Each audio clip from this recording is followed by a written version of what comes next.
আসসালামু আলাইকুম বন্ধুরা, সবাই কেমন আছেন? আশা করি ভালো আছেন। আজকে আমি করলা দিয়ে তেলাপিয়া মাছ রান্না করতেছি। তো বন্ধুরা, কারা কারা মাছ দিয়ে করলা পছন্দ করেন আমি জানি না। আমি করলা দিয়ে মাছটা আমার অনেক ভালো লাগে, একটু তিতকি তিতকি লাগে আর ভালো লাগে, ঠিক আছে? তো কার কেমন লাগে জানি না, আমার খুব পছন্দ করলা দিয়ে আলু দিয়ে আমি তেলাপিয়া মাছ রান্না করি। মাঝে মাঝে অন্য মাছও বানাই, যেমন চিংড়ি মাছ দিয়েও করলা দিয়ে ভালো লাগে, উম, বড় বড় মাছও করলা দিয়ে ভালো লাগে। তো সবাই মানে কি খাইতে পছন্দ করেন তো আমি জানি না, তবে আমার ভালো লাগে, ঠিক আছে বন্ধুরা।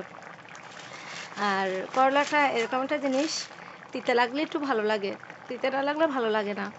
আর করলা ভাজি থেকে আমি করলা মানে তরকারি দিয়ে খাইতে পছন্দ করি, যেমন চিংড়ি মাছ দিয়ে, বড় বড় রুই মাছ দিয়ে, কাতলা মাছ দিয়ে, পাঙ্গাস মাছ দিয়ে তো আরও বেশি ভালো লাগে।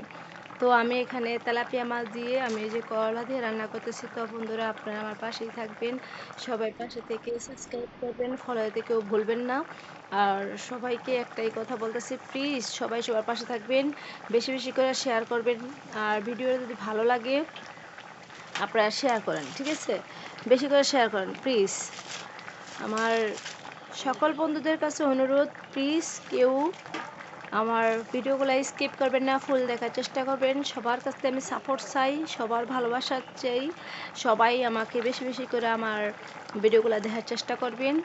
আর ভালো থাকবেন, সুস্থ থাকবেন। আজকে পর্যন্ত, পরবর্তী সময় আবার আসবো। আল্লাহ হাফিজ, সবাইকে বাই, টাটা।